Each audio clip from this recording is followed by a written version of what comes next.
चलिए अब आते हैं टॉपिक पर। हम लोगों ने कल तक मोड पढ़ लिया था ग्रुप डाटा के अंदर। आज पढ़ेंगे मीडियन, और मीडियन का मैं वापस फॉर्मूला लिख रहा हूँ। देखो फॉर्मूला ही इम्पॉर्टेंट है, ये वापस उसी फॉर्मेट का बनेगा L प्लस यहाँ capital N/2 minus capital F by small f into H।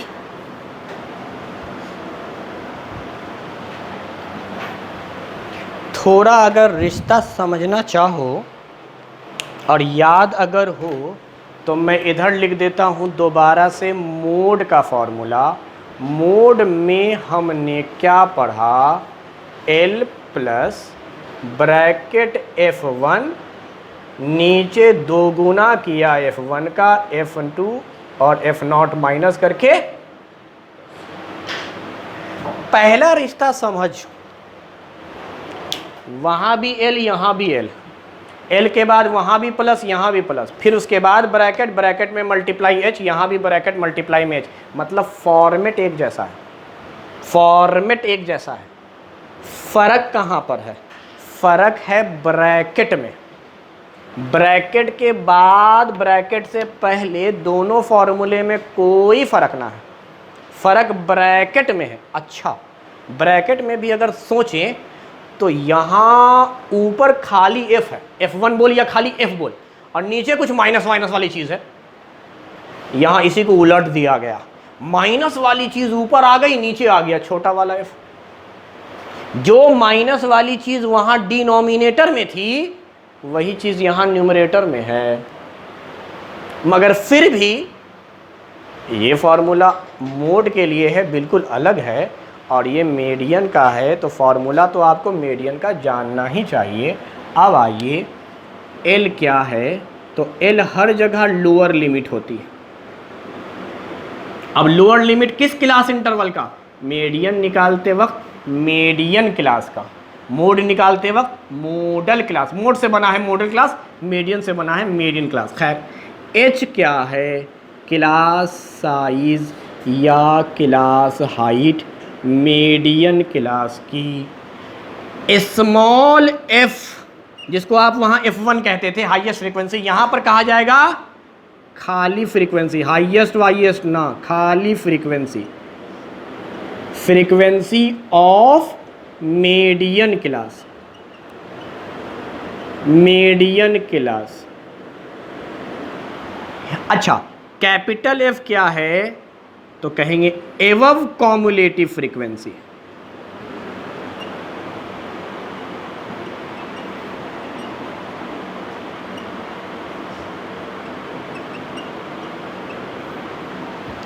और N क्या है? क्या मैं N को कह सकता हूं टोटल फ्रीक्वेंसी?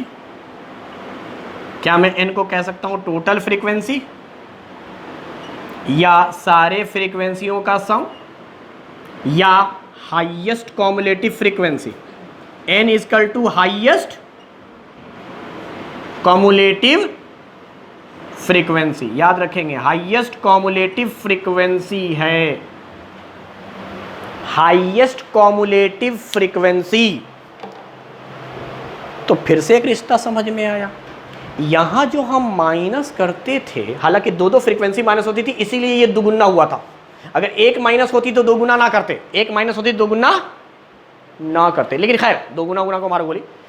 यहां तुम F1 में से घटाते थे, तो F1 को तुम कहते थे हाईएस्ट फ्रीक्वेंसी, हाईएस्ट।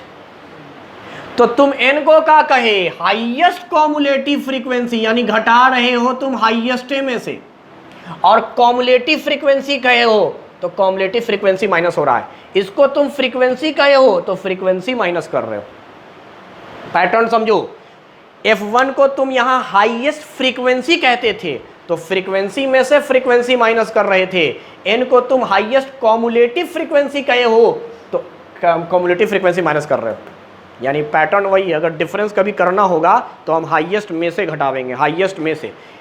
इसके लिए डिनोमिनेटर में दुगुना करके दो माइनस, यहाँ आधा करके यहाँ 2 से मल्टीप्लाई ना करके डिवाइड किया गया, उसके बाद कॉम्युलेटिव फ्रीक्वेंसी। तो थोड़ा सा पैटर्न समझ लो तो पता चलेगा कि दोनों के लिए तकरीबन रिश्ता एक जैसा है।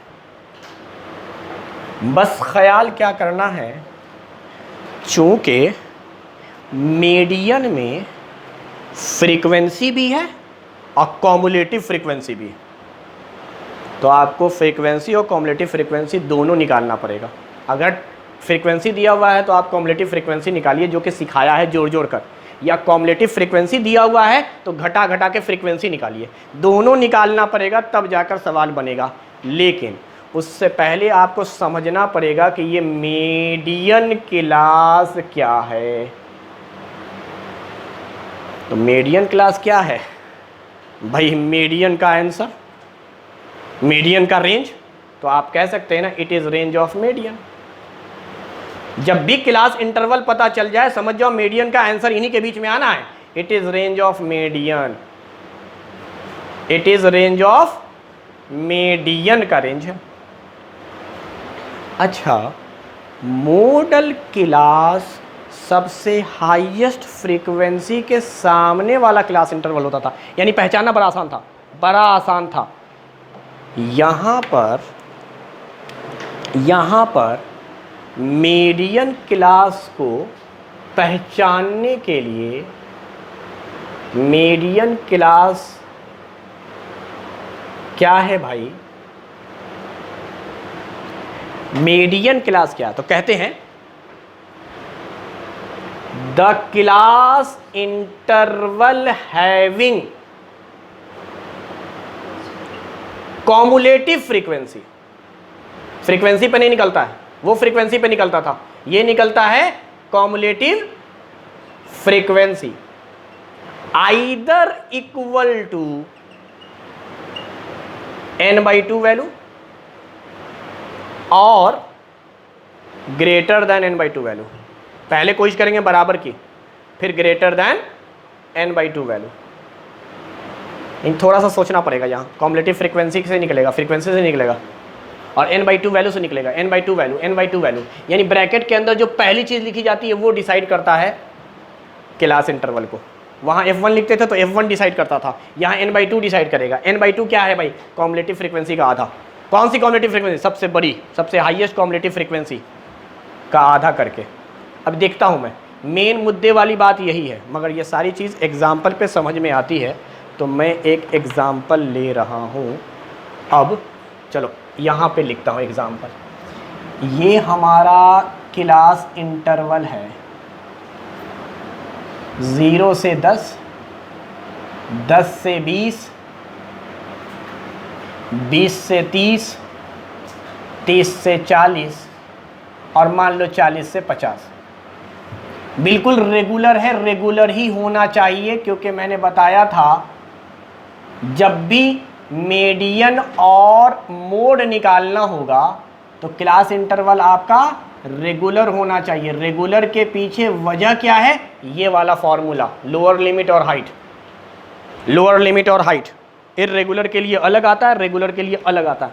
खैर, यहाँ पे जो नंबर दिया है, ये नंबर मान लेते हैं फ्रीक्वेंसी दिया हुआ है, जैसे देखो 2, 5, 3, 8, 2,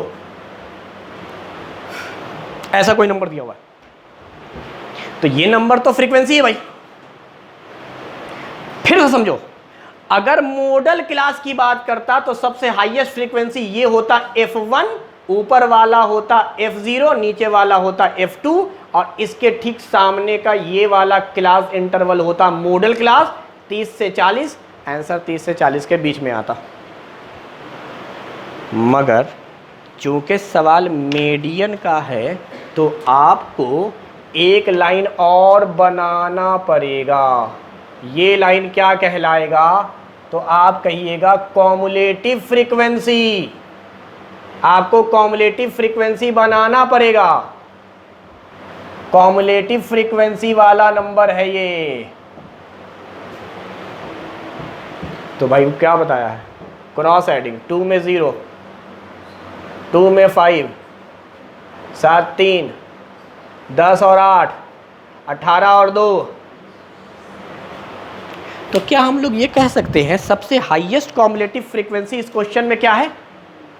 तो बेटा n की वैल्यू का आ गई भाई, या तो ते सारे फ्रीक्वेंसी को जोड़, समीशन f बोल या n बोल, या सारी फ्रीक्वेंसियों का सम, या सबसे बड़ी कॉम्युलेटिव फ्रीक्वेंसी। सबसे बड़ी कॉम्युलेटिव फ्रीक्वेंसी ये इंक्रीजिंग ऑर्डर में है, 2, 7, 10, 18, 20 बढ़ रहा भैया, अरेंज है। कॉम्युलेटिव फ्रीक्वेंसी हो गई कॉन्सेप्चुअली। सबसे बड़ी कॉम्युलेटिव फ्रीक्वेंसी को n कहा था। अब सुन, क्या यहां जो सबसे बड़ी है उसका आधा करेंगे, उसका क्या करेंगे? तो कितना आ जाएगा? यही समझना है, यही समझना है। सबसे बड़ी कॉम्युलेटिव फ्रीक्वेंसी का आधा कर देंगे, सबसे बड़ी कॉम्युलेटिव फ्रीक्वेंसी का आधा कर देंगे। बाद में बताएंगे सब क्यों किया है। बस आधा कर दें अगर, तो कितना आ रहा है? 10। तो अब ढूंढेंगे कहां पर 10 या उससे बड़ा, यही मतलब था। वो क्लास इंटरवल ढूंढेंगे जिसके पास कॉम्युलेटिव फ्रीक्वेंसी या तो n/2 के बराबर है, तो n/2 10 है, 10 के बराबर, यानी ये वाला क्लास इंटरवल है जिसकी कॉम्युलेटिव फ्रीक्वेंसी n/2 के बराबर है। पहले बराबर ढूंढेंगे, n/2 के बराबर है। तो n/2 के बराबर कौन सा आ रहा है? तो कह देंगे हमारा मीडियन क्लास जो यहां है वो 20 से 30 है, तो आंसर आना है 20 से 30 के बीच में।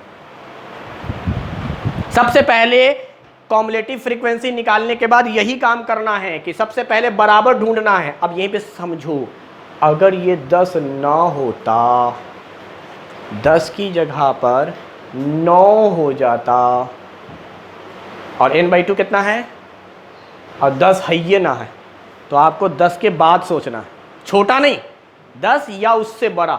इसीलिए कहा है या तो बराबर होगा या बड़ा होगा। किससे? n/2 से। n/2 मतलब 10, 10 के बराबर होगा या 10 से बड़ा होगा। अगर ये 9 होता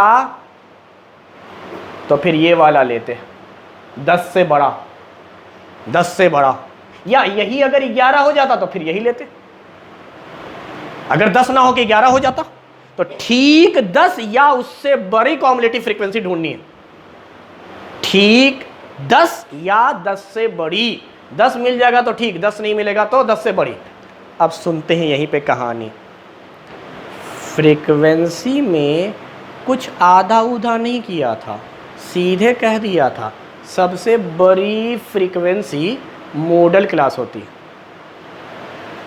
यहां पे क्या बोल रहे हैं? सबसे बड़ी कॉम्युलेटिव फ्रीक्वेंसी नहीं। क्यों? क्योंकि अगर आप बोलते सबसे बड़ी कॉम्युलेटिव फ्रीक्वेंसी तो इसका मतलब हर बार सबसे नीचे आता या सबसे ऊपर आता, क्योंकि कॉम्युलेटिव फ्रीक्वेंसी एक अरेंज में होता है। तो अगर इंक्रीजिंग में है तो हमेशा सबसे नीचे सबसे बड़ा आवेगा, अगर डिक्रीजिंग में है तो सबसे ऊपर आवेगा। फ्रीक्वेंसी कहीं पर भी बड़ा छोटा हो सकता था, इर्रेगुलर डाटा है, सबसे नीचे भी हो सकता था सबसे बड़ा, सबसे ऊपर भी हो सकता था, बीच में भी हो सकता था। इसीलिए कॉम्युलेटिव फ्रीक्वेंसी नहीं लिया गया बल्कि आधा लिया गया कि बीच में तो रहवे करेगा कहीं ना कहीं, सबसे बड़ा या तो नीचे होगा या ऊपर होगा, इंक्रीजिंग डिक्रीजिंग के कॉन्सेप्ट के हिसाब से। अरे बोलना भाई। तो अक्सर व बेशतर यह समझना है कि सबसे बड़ा कॉम्युलेटिव फ्रीक्वेंसी जो होगा उसका आधा करके ढूंढेंगे कहां पे आधा आ रहा है। अगर आधा आ गया तो वही, नहीं तो उससे ठीक बड़ा, नहीं तो उससे ठीक बड़ा। यही है क्लास इंटरवल, मीडियन क्लास को पहचानने का तरीका। एक बार मीडियन क्लास बेटा आ गया तो अब सब कुछ आ गया। कैसे? वो सुनो। एल और एच तो हमेशा चाहिए ही चाहिए। ये तो इसीलिए लेकर आए हैं कि आप एल और एच लाएंगे, और इसी एल और एच के बेस पर हम कह रहे हैं कि ये रेगुलर होना चाहिए। ये रेगुलर है भाई, रेगुलर है। 20 पे खत्म, 20 पे खत्म शुरू, 30 पे खत्म, 30 पे शुरू। तो एल बेटा रेगुलर का लोअर लिमिट, और हाइट भी रेगुलर से निकाल लिया। n/2 निकाल ही चुके हो, बस खाली f बचेगा। एल और एच यहां से आ जाएगा, n/2 तो आ ही चुका है, तो खाली f बचेगा। अब सुनो, ये जो 3 है ये स्मॉल f होगा, चूंकि हमने लिखा वो फ्रीक्वेंसी जो मीडियन क्लास की होगी। तो मीडियन क्लास ये था तो इसकी फ्रीक्वेंसी 3 हो गई। अच्छा, कैपिटल F का बोला गया है तो कैपिटल एफ होता है कॉम्युलेटिव फ्रीक्वेंसी, लेकिन किसकी? ऊपर की। तो मीडियन क्लास के ठीक ऊपर की कॉम्युलेटिव फ्रीक्वेंसी ये है कैपिटल एफ। यही लिखवाया गया है, एवव मतलब ऊपर, ऊपर की कॉम्युलेटिव फ्रीक्वेंसी लेनी है, यानी जो भी मीडियन क्लास आपने लिया उसके ठीक ऊपर की कॉम्युलेटिव फ्रीक्वेंसी है। तो बस यही दोनों एफ लेना था, यही दोनों एफ लेना है। तो अब बताओ, अगर मैं फॉर्मूले के हिसाब से मीडियन निकालूं तो मैं क्या बोलूंगा? लोअर लिमिट प्लस ब्रैकेट में n/2, n/2 तो 10 है बेटा, n/2 सीधे 20 का आधा 10 कर लिया, minus capital F 7, small F 3, into, अरे बोल भाई, तो ये कितना आ गया?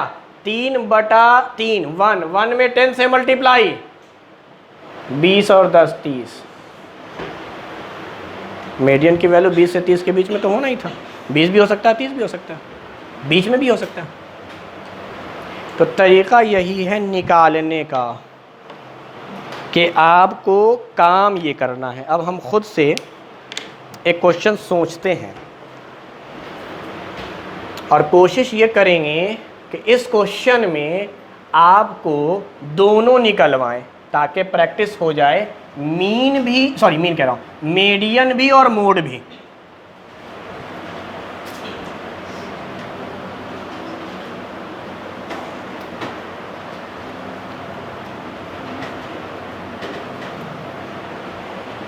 हाँ, खुद से हम लोग निकाल सकते हैं ना।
हमको इस सवाल में मीडियन भी निकालना है और मोड भी निकालना है।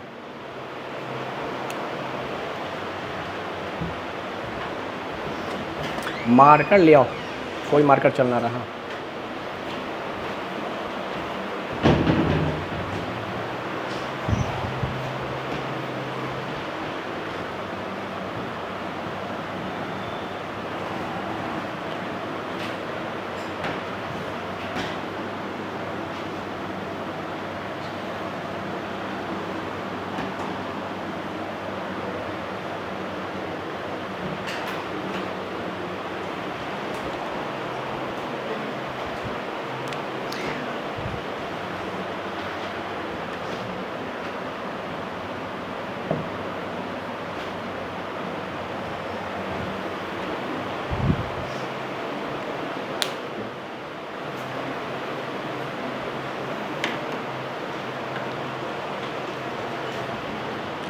सबसे पहले लेस देन मोर देन के साथ जो नंबर लिखा रहता है वो क्या होता है? वो क्या होता है भाई? वो कॉम्युलेटिव फ्रीक्वेंसी होता है।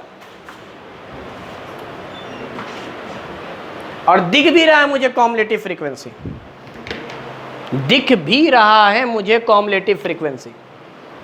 एक होता है कि न दिखे तो अलग सी बात है, हमने पहले ही पढ़ा रखा कॉम्युलेटिव फ्रीक्वेंसी। अगर ये याद नहीं भी है कि लेस देन मोर देन के साथ जो नंबर रहता है वो कॉम्युलेटिव फ्रीक्वेंसी रहता है, तो यहाँ तो आपको नंबर दिख रहा है कि लगातार ये इंक्रीजिंग ऑर्डर में है, यानी अरेंज है। लगातार बढ़े या लगातार घटे, इसी को तो अरेंज कहते हैं। तो हमें क्या करना पड़ेगा, फ्रीक्वेंसी, बिना फ्रीक्वेंसी के स्टैटिस्टिक्स नहीं हो सकता। बिना फ्रीक्वेंसी के ना मीन निकलेगा, ना मीडियन निकलेगा, ना मोड निकलेगा। फ्रीक्वेंसी चाहिए ही चाहिए। तो क्या करेंगे, स्टेप बाय स्टेप घटाएंगे। स्टेप बाय स्टेप घटाने का मतलब ये लगातार बढ़ रहा है तो नीचे बड़ी वैल्यू है, बड़ी वैल्यू में से छोटी वैल्यू घटाना है, मतलब हमें चलना है नीचे से ऊपर की ओर। तो 2 में से 0 गया 2, 5 में से 2 गया, सीधे सीधे घटा दे। 10 में से 5 गया 5, 12 में से 10 गया 2, 16 में से 12 गया 4। मैंने कहा ना कि मुझे मीडियन भी निकालना है, मोड भी निकालना है, क्यों ना हम पहले मोड ही निकाल लें। अगर हम मोड निकालना चाहते हैं तो सबसे पहले मोड निकालना चाहते हैं तो क्या मुझे मॉडल क्लास की ज़रूरत है? सबसे बड़ी फ्रीक्वेंसी ढूंढनी है तो इसका मतलब f1 की वैल्यू आ गई 5, इसके ठीक ऊपर है f0, f0 की वैल्यू है 3, इसके ठीक नीचे है f2 की वैल्यू है 2। अच्छा, ये अगर 5 है तो ये वाला क्लास इंटरवल लेस देन 30, मतलब 30 से कम। यही मतलब हो रहा है, लेस देन 30 का मतलब 30 से कम। कौन बैठ के उसको अरेंज करे, हम ऐसे ही सोच रहे हैं। लेस देन 30 का मतलब 30 से, अब मैंने बोला था ना ये बतावेगा कितने का गैप है, 10 का। 10 कम कर दे, लेस देन 30 का मतलब 20 से 30, 30 से कम है।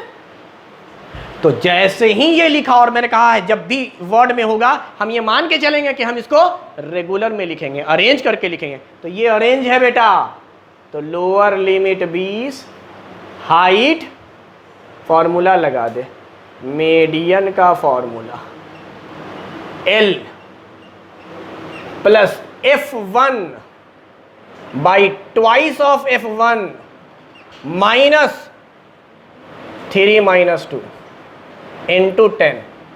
यार ऊपर 5 नीचे भी 5, 5 5 कट गया, 30 is your median. Sorry, median करा, मोड गलत लिख दिया, ये मोड है। हमने मोड का फॉर्मूला लगाया है, ये हमने मोड निकाला है, मोड की वैल्यू 30 आ गई। मोड के लिए कुछ नहीं किया, बस फ्रीक्वेंसी में सबसे बड़ी फ्रीक्वेंसी दैट इज f1, ऊपर वाला f0, नीचे वाला f2, और इसके ठीक सामने वाला class interval model class. Model class arrange था, L और H निकाल लिया। हाँ, हमें चाहिए मीडियन। तो मीडियन के लिए आपको बताया गया है सबसे बड़ी कॉम्युलेटिव फ्रीक्वेंसी n होती है, n की वैल्यू 16 यहाँ है, तो n का आधा कर दो, n का आधा 8 आ गया। वो क्लास इंटरवल जिसकी कॉम्युलेटिव फ्रीक्वेंसी 8 या 8 से ज़्यादा हो। 8 तो था ही नहीं, 8 या 8 से, तो 8 से ज़्यादा। इत्तेफाक से हमें मिला model class, sorry median class भी यही, अलग अलग मिल सकता है, सेम भी मिल सकता है। मीडियन क्लास भी यही मिला, 30 से कम, यानी वही 20 से 30। तो L और H तो सेम हो गया, L की वैल्यू 20, H की वैल्यू 10। हाँ, अब क्या करना भाई, अब यही दोनों तो लिखना है, सॉरी यही दोनों तो लिखना है। मतलब इसके ठीक ऊपर की कॉम्युलेटिव फ्रीक्वेंसी जो होती है कैपिटल, और इसकी इसी क्लास इंटरवल की जो फ्रीक्वेंसी होती है वो स्मॉल एफ। मैंने कहा है कि मीडियन क्लास की जो फ्रीक्वेंसी है वो स्मॉल एफ है, और इसके ठीक पहले वाले की जो कॉम्युलेटिव फ्रीक्वेंसी है वो आपकी कैपिटल एफ है। तो अब फॉर्मूले पर आ जाओ। मीडियन का फॉर्मूला है L plus n/2 minus capital F small f into H। तो ज़रा सोचते हैं, ये 3 हो गया क्या? अरे 8 में से 5 गया, 30, 30/5 6। तो मुझे पता ही था कि मीडियन की वैल्यू 20 से 30 के बीच में आनी है। अब सुनिए, अगर इसी क्वेश्चन का वो बोलता मीन भी निकालो तो हम खामखा मीन का फॉर्मूला नहीं लगाते, बल्कि रिलेशन से बना लेते। हमने रिलेशन पढ़ाया है। क्या पढ़ाया है? 3 into median is equal to mode plus 2 mean. याद कर, बोलना भाई, यही फॉर्मूला पढ़ाया था मीन मीडियन मोड का। अगर 2 वैल्यू भी दी हुई है या निकाल लिए हो तो रख दो, आ जाएगा। हम लोग मीडियन की जगह पे 26 रख दें, 26 को 3 से गुना कर लें और मोड को उधर ले जाकर माइनस कर दें। मोड निकाले थे 30, तो आता 2 गुने मीन, 2 को उधर ले जाके भागा दे देंगे तो मीन बराबर निकाल लेंगे। ये एक तरीका था जिससे मैंने बताया, मतलब एक ही क्वेश्चन में तीनों बात बोलेगा, तीनों बात निकाल लेंगे।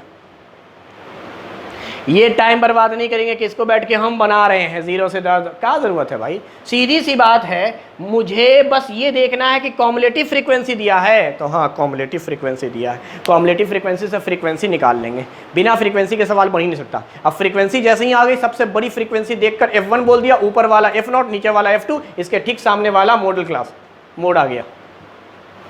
मीडियन के लिए मीडियन क्लास चाहिए और मीडियन क्लास के लिए तुझे कॉम्युलेटिव फ्रीक्वेंसी चाहिए, तो सबसे बड़ी कॉम्युलेटिव फ्रीक्वेंसी का आधा कर दे। अब ढूंढ कॉम्युलेटिव फ्रीक्वेंसी में ही, मीडियन निकलता है कॉम्युलेटिव फ्रीक्वेंसी से नहीं निकलता।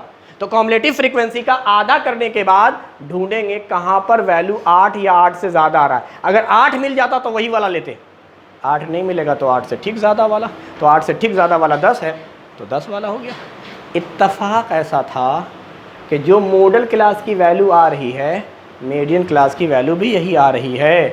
कभी कभी अलग अलग भी आवेगा, इसीलिए ये कंक्लूज़न नहीं ड्रॉ करेंगे कि सर इस वाले एग्जाम्पल में जो मॉडल क्लास आया है वही मीडियन क्लास है, तो क्या हर बार ऐसा होगा? नहीं, बिल्कुल नहीं। मॉडल कुछ और आ सकता है, मीडियन क्लास कुछ और आ सकता है। मोड की वैल्यू का रेंज कुछ और हो सकता है, मीडियन की वैल्यू का रेंज कुछ और हो सकता है। ये सब इत्तफाकन बस सेम आ गया है और कुछ नहीं। बाकी रिलेशन से निकाल लेंगे। अरे बोलना हाँ ना। अच्छा,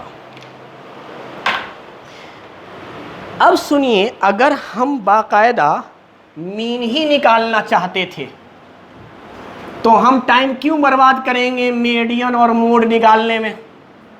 एक तो है कि ठीक है रिलेशन से सर निकाल ही सकते हैं, लेकिन रिलेशन तब लगाया करें जब हमसे तीनों पूछ रहा हो, तो कोई 2 निकाल के तीसरा रिलेशन से निकाल लो। लेकिन अगर मुझसे कोई एक ही पूछ रहा है तो हम डायरेक्ट वही निकालें, फिर हम रिलेशन पे काहे आवे?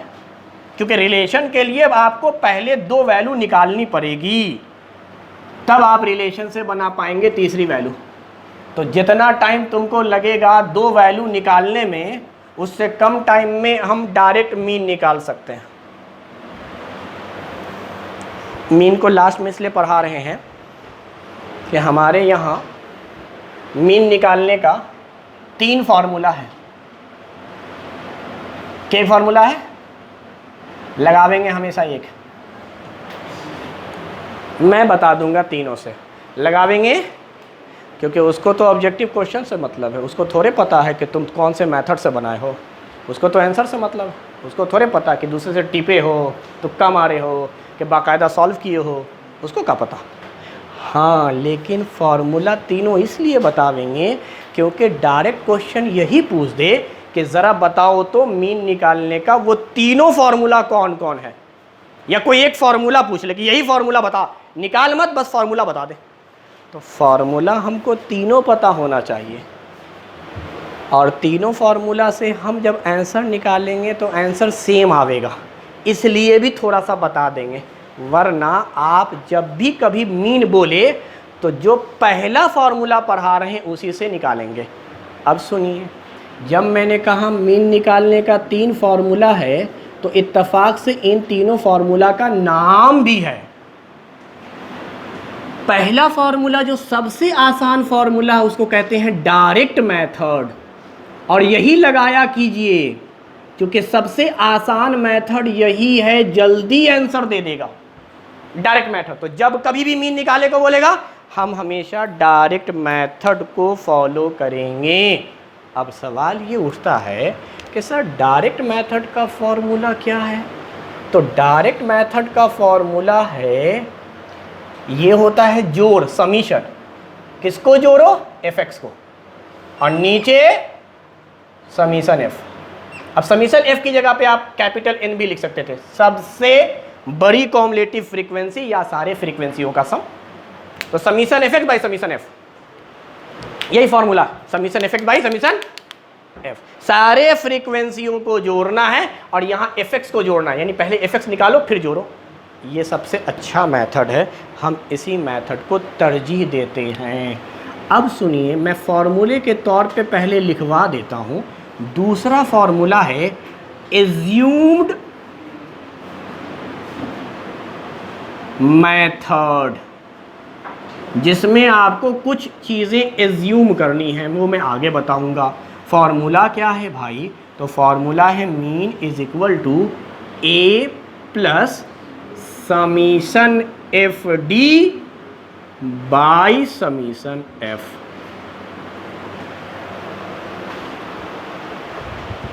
This is assumed method. अच्छा, इसका आप तीनों फॉर्मूला देख लो तो आपको एहसास होगा कि मीन मीडियन से बिल्कुल अलग, सॉरी मोड और मीडियन से बिल्कुल अलग फॉर्मेट है। वहाँ पे एल आता था, एच आता था, ब्रैकेट आता था, ऊपर कोई चीज़ माइनस होती थी या नीचे कोई चीज़ माइनस होती थी।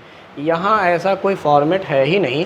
यहाँ तो सीधा सा ये वाला फॉर्मेट दिख रहा है तुमको, समीशन एफ के साथ कुछ, फिर नीचे समीशन एफ।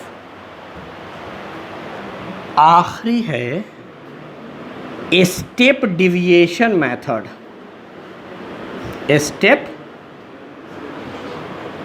डिविएशन मेथड, तो मीन निकालने के तीनों मेथड के फॉर्मूले आपको जानने हैं, और वो फॉर्मूला है A plus summation F U by summation F into H. ये तीन फॉर्मूला हमारे पास है जिससे हम मीन निकाल सकते हैं। तीनों से निकाल कर देखेंगे, आंसर सेम आएगा। अच्छा,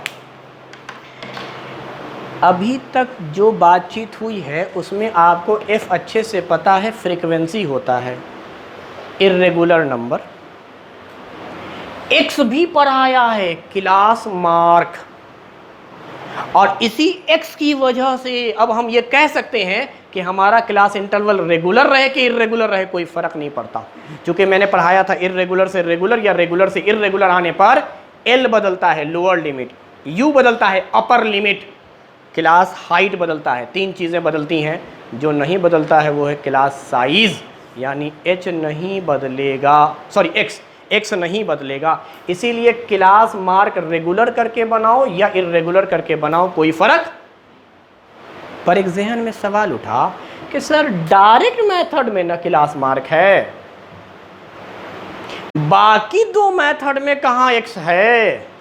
यहाँ तो आप डी ले आए, यू ले आए, तो फिर ये डी क्या है, यू क्या है, एच क्या है, ए क्या है? क्या ये एच वही है जो क्लास हाइट था? क्योंकि वो तो रेगुलर पे डिपेंड करेगा। अगर मुझे ए डी नहीं समझ में आ रहा है, यू समझ में नहीं आ रहा, तो एच तो समझ में आ रहा है। एच तो हम लोगों ने पहले भी पढ़ा था भाई, तो एच तो फर्क पड़ता है, मैंने बताया था। This is irregular, this is regular, तो एच का तो गैप होगा।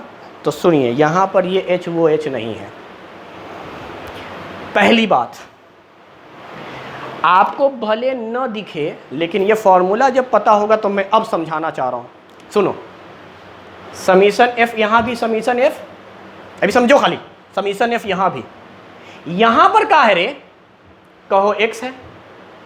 इसी एक्स के बदले में तुझे लग रहा है इस फॉर्मूले में क्या आया है? सोच के देख।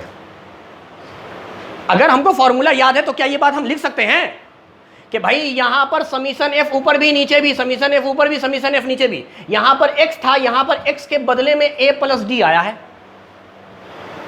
हाँ ना बोलना भाई। तो क्या हम लोग यहां से डी का फॉर्मूला जो हम बोल रहे थे कि जानना चाह रहे हो ना कि डी का है, तो डी है डिफरेंस। डिफरेंस, डी का मतलब होता है डिफरेंस।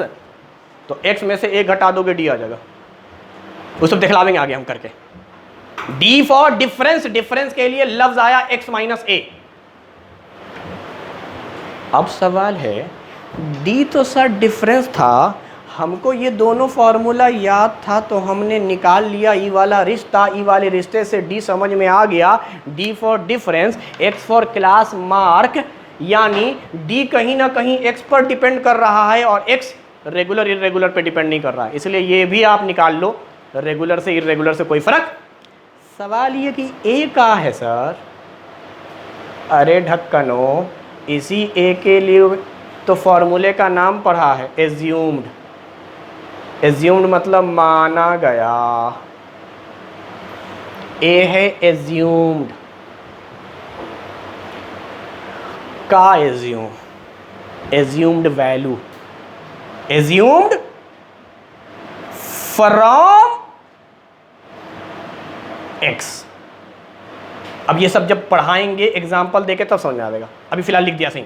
ए का मतलब एज्यूम्ड, कहां से एज्यूम करना है, एक्स में से, जिसको घटाए उसी में से, एक्स में से आपको एज्यूम करना है। चलिए देखेंगे आगे। फिलहाल सोचो अगर मैं दोबारा इन दोनों को कोरिलेट करवाऊं, सिर्फ अभी करवा रहा हूं, तो समीशन एफ यहां भी वहां भी, समीशन एफ यहां भी वहां भी, वहां एक्स है, यहां उस x के बदले में a है, फिर प्लस है, u है, इंटू h है। तो अगर मैं यहां से u को समझना चाहूं तो मैं क्या करूंगा, UH यही रहेगा, पहले इस प्लस a को उठाकर उधर ले जाऊंगा और उसके बाद h से डिवाइड कर दूंगा। यानी यूं समझो डिफरेंस को h से ये रिश्ता निकल कर आवेगा, d डिफरेंस का नाम है, x माइनस a को डिफरेंस कहते हैं। तो अगर मैं कोरिलेट करने पे आ जाऊं इन दोनों फॉर्मूलों को,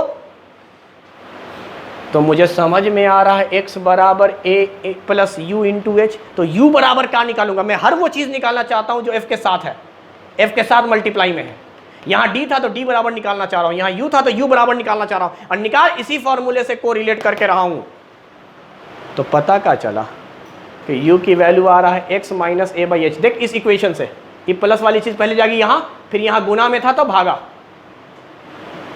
तो क्या हम x माइनस ए को d लिख सकते हैं? हाँ भाई लिख सकते हैं, डिफरेंस का नाम था d। और डिवाइड किससे किए हैं? डिवाइड का नाम होता है स्टेप, स्टेप बाय स्टेप काट रहे हैं। डिवाइड, डिवाइड का मतलब होता है छोटा कर देना, स्टेप का मतलब छोटा। इतनी बड़ी सीढ़ी थी, स्टेप बाय स्टेप लगा के हमने छोटा बनाने की कोशिश की, मतलब अब इतना ही कदम रखना है, फिर इतना ही कदम, फिर इतना कदम। स्टेप जितने आवेंगे उतना छोटा छोटा कदम रखना है। अगर मैं दो के बीच में गैप ज़्यादा है, कम गैप करना चाह रहा हूँ, तो एक स्टेप और बढ़ा दूंगा।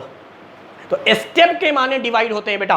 तो इस डिवाइड की वजह से डिफरेंस को जब मतलब डिवाइड कर दोगे तो स्टेप डिविएशन कहलावेगा। डी फॉर डिफरेंस और स्टेप मतलब डिवाइड कर देना। तो डिफरेंस को जब तुम डिवाइड कर देते हो तो नाम होता है स्टेप डिविएशन मेथड, और जब तुम खाली एज्यूम कर लेते हो तो एज्यूम्ड मेथड। तो मैं बता रहा हूं किस मेथड का नाम क्यों पड़ा और उसका फॉर्मूला क्या है।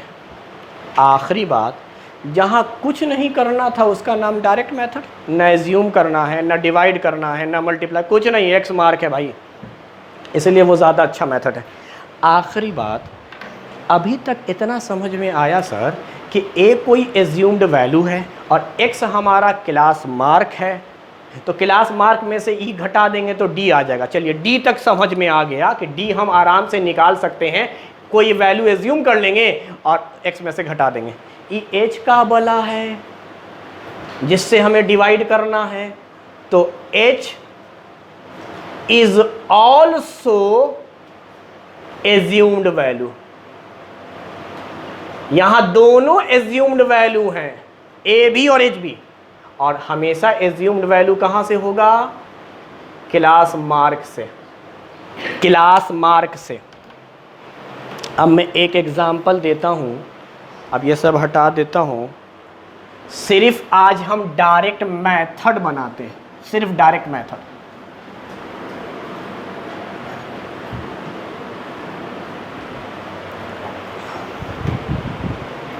सुनिए, ये हमारा क्लास इंटरवल है।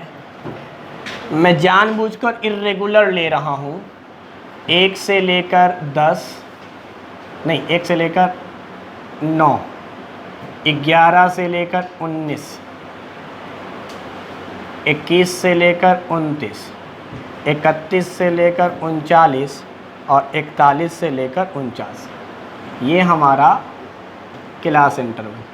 क्वेश्चन में दो ही चीज़ देगा, क्लास इंटरवल और नंबर। यहाँ हम नंबर ले रहे हैं, मान लो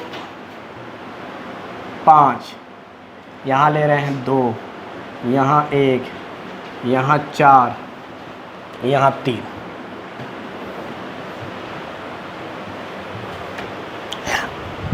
हमें बोल रहा है मीन निकालने को।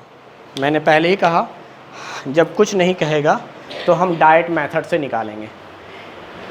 याद रखिए आपको x निकालना ही निकालना है, चाहे कोई भी मेथड फॉलो करें। बस यहाँ पर x आपको निकालना ही निकालना है, चाहे आप कोई भी मेथड फॉलो करें, x की ज़रूरत पड़ेगी। और x क्या है भाई? Class mark. क्लास मार्क क्या होता है? Lower plus upper divide by 2। तो lower plus upper divide by 2 का मतलब 1 + 9 10, 10 डिवाइड बाई 2 19, मतलब ये 30 हो गया, 30 का आधा। अब इसी लाइन में चलेगा, 5 है, 15 है, तो 25, 35, 45। आप चेक कर लो, इन दोनों का सम आ रहा है 90, 90 का आधा 45। यानी x चाहिए ही चाहिए। डायरेक्ट मेथड में क्या चाहिए? अरे डायरेक्ट मेथड में क्या चाहिए? इसका मतलब जोड़ होता है, इसके आगे जो चीज लिखा हुआ है उसको जोड़ो। किसको जोड़ो? fx को। EF था बेटा, फ्रीक्वेंसी, और ये क्या था? तो एक टेबल और बनाओ जिसमें तुम f और x को मल्टीप्लाई करो। e मल्टीप्लाई है बेटा, e मल्टीप्लाई है कि f और x को पहले गुना करो फिर जोड़ो। तो पहले ही तुम क्यों ना गुना कर लो f और x को। तो यहाँ f है, यहाँ x है, इन दोनों को मल्टीप्लाई करेंगे तो fx आवेगा 25। ये f है, ये x है, इन दोनों को मल्टीप्लाई करेंगे तो आवेगा, और 25 है कहीं 35 चौके 140, अब 45 दिया 100।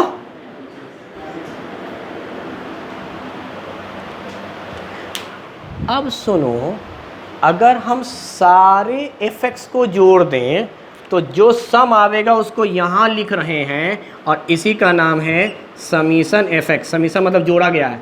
5, 10, 15, हाथ में रहा 1, 3, 3, 6, 2, 8, 4, 12, 3, 15, हाथ में रहा 1, 2 और 1। उसी तरीके से सारे f को जोड़ दोगे तो कहोगे समीशन f। तो 5, 2, 7, 1, 8, 4, 12 और 3। तो भाई मीन का फॉर्मूला है डायरेक्ट मेथड में कि समीशन fx की वैल्यू ऊपर और समीशन f नीचे। बाकी तो कैलकुलेशन है। 15 से काट दें, 15 दूनी 30 था 35, 5 उतर गया 55, 15 तिया 45, 10 पॉइंट लगा दिया 100, 15 छके 90, फिर 10 उतरा, फिर 6 चलेगा। स्टैटिस्ट में अक्सर मीन मेडियन मोड की वैल्यू डेसिमल में आती है, फ्रैक्शन में नहीं आती। तो यहाँ 23.6 के आसपास आ रहा है, या 666 जो भी है। कहने का मकसद यही है कि आपको दो चीज़ें देगा। आपको x निकालना है। x क्यों निकालना है? fx के लिए, fx के लिए। अब कल बात करेंगे, इसी क्वेश्चन को दोबारा बनावेंगे दूसरे मेथड से और तीसरे मेथड से। बस खाली इतना लफ्ज़ सुनकर जाएंगे, a और h, a और h, h भी एज्यूम्ड वैल्यू है और a भी। कहने का मकसद है ये जो हमारा क्लास मार्क है जिसकी वैल्यू है 5, 15, 25, 35, 45, कितना वैल्यू है? 5, 15, 25, 35। इन्हीं में से कोई अपने मन से मान लेंगे a और h। यही एज्यूम कि इस x में से जो दिल करे, कोई बोले सर 5 मान ले, हाँ मान लो, जो मानना वो लिख देना कि a की वैल्यू हमने 5 माना है,